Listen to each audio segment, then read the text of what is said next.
नमस्कार। आज हम बात करने वाले हैं भारत के उस जबरदस्त सफर की जिसमें लगभग 7 दशकों तक पंचवर्षीय योजनाओं के जरिए देश की तकदीर लिखने की कोशिश की गई।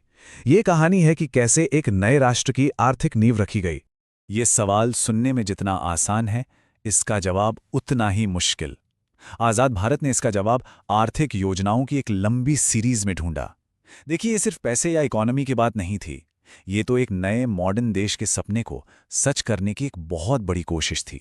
तो 1951 से लेकर 2017 तक, मतलब पूरे 66 साल, भारत ने अपनी अर्थव्यवस्था को एक शक्ल देने के लिए कुल 12 पंचवर्षीय योजनाएं बनाई। चलिए इस ऐतिहासिक सफर को करीब से देखते हैं। आज की हमारी चर्चा कुछ इस तरह आगे बढ़ेगी। पहले हम योजनाओं की शुरुआत को समझेंगे, फिर उस दौर को देखेंगे जब चुनौतियां आईं और देश ने आत्मनिर्भर बनने की ठानी। इसके बाद आर्थिक सुधार, फिर सबके लिए विकास, और आखिर में इस योजना युग का अंत कैसे हुआ। तो चलिए कहानी की शुरुआत से शुरू करते हैं। ये वो दौर था जब एक नया नया आज़ाद हुआ भारत अपनी आर्थिक बुनियाद रख रहा था। अच्छा, इस पूरे दौर को एक नज़र में देखें तो तस्वीर कुछ ऐसी दिखती है। 1951 में पहली योजना शुरू हुई, 1966 में पहली बार योजनाओं पर एक ब्रेक लगा, 1991 में बहुत बड़े आर्थिक सुधार हुए और 2017 में ये पूरा सिलसिला ही खत्म हो गया। तो 1951 में जब पहली पंचवर्षीय योजना आई तो उसका सारा फोकस खेती और सिंचाई पर था, और ये स्वाभाविक भी था, है ना। आखिरकार उस समय देश की ज्यादातर आबादी खेती पर ही तो निर्भर थी। सबसे पहली जरूरत थी पेट भरने की, इसलिए कृषि विकास सबसे बड़ी प्राथमिकता थी। लेकिन बस 5 साल बाद ही एक बहुत बड़ा ट्विस्ट आया। दूसरी ही योजना में स्ट्रैटेजी एकदम पलट गई। अब फोकस खेती से हटकर भारी उद्योगों यानी हेवी इंडस्ट्री और इंडस्ट्रियलाइजेशन पर चला गया। लक्ष्य एकदम साफ था, भारत को एक मजबूत औद्योगिक देश बनाना। अब ये जो इतना बड़ा बदलाव था, इसके पीछे सोच थी महालनोबिस मॉडल की। ये एक ऐसी स्ट्रैटेजी थी जो मानती थी कि अगर हमें लंबे समय के लिए आत्मनिर्भर बनना है तो हमें भारी उद्योगों में पैसा लगाना ही होगा। और इसी मॉडल ने भारत के शुरुआती औद्योगिक विकास का रास्ता तय किया। चलिए अब कहानी के अगले दौर में चलते हैं। ये दौर था चुनौतियों का, मुश्किलों का, और इन्हीं मुश्किलों के बीच आत्मनिर्भरता की एक मजबूत कोशिश का। तीसरी योजना का लक्ष्य था आत्मनिर्भरता, लेकिन ये योजना सफल नहीं हो पाई। वजह युद्ध और भयानक सूखा। ये योजनाओं के सफर में पहला बड़ा झटका था, और इसने ये भी दिखा दिया कि प्लान चाहे कितना भी अच्छा हो, बाहरी हालात उसे कैसे प्रभावित कर सकते हैं। इसी अस्थिरता का नतीजा था प्लान हॉलिडे, जो 1966 से 1969 तक चला। मतलब पंचवर्षीय योजनाओं के मॉडल को कुछ समय के लिए रोक दिया गया। इसकी जगह 3 अलग अलग एक साल की योजनाएं चलाई गईं, जो उस वक्त की जरूरतों के हिसाब से थीं। इन्हीं मुश्किलों के बीच एक बहुत ही दमदार नारा गूंजा, गरीबी हटाओ। ये 5वीं पंचवर्षीय योजना का मूल मंत्र बन गया, और पहली बार गरीबी और रोजगार जैसे मुद्दे सीधे सीधे राष्ट्रीय योजना के सेंटर में आ गए।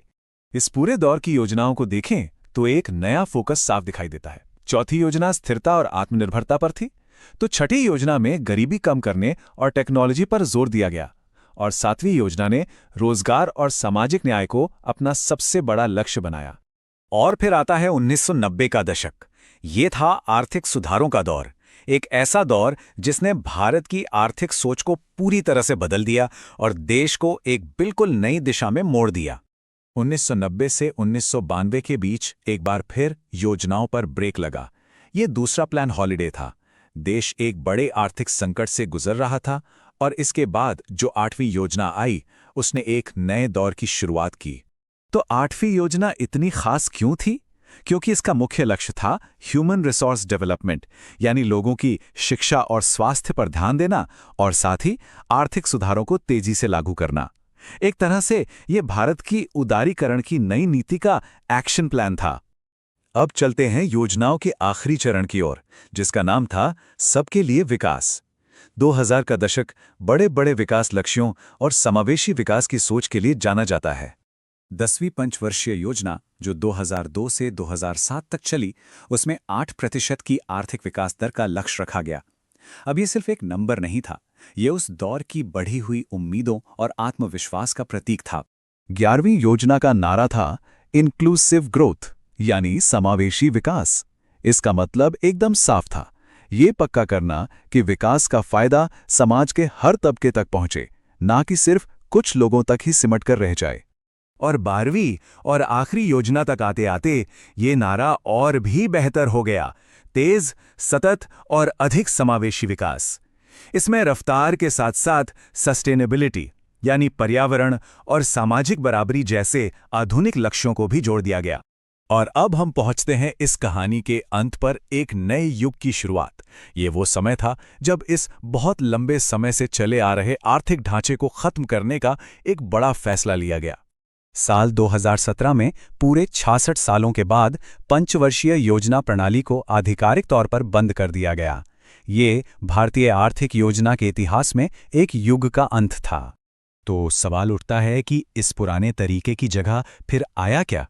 पंचवर्षीय योजनाओं की जगह ली नीति आयोग ने। जहां पंचवर्षीय योजनाएं एक सेंट्रलाइज्ड प्लानिंग सिस्टम थीं, मतलब दिल्ली में बैठकर पूरे देश के लिए योजना बनती थीं, वहीं नीति आयोग राष्ट्रीय विकास के लिए एक ज्यादा सहयोगी यानी कोलैबोरेटिव अप्रोच अपनाता है। तो योजनाएं भले ही खत्म हो गई हों, लेकिन राष्ट्र निर्माण का लक्ष्य तो आज भी वही है। और ये हमें एक बहुत जरूरी सवाल पर लाकर छोड़ता है कि इन योजनाओं के बिना भारत के भविष्य की आर्थिक दिशा क्या होगी और उसका स्वरूप कैसा होगा।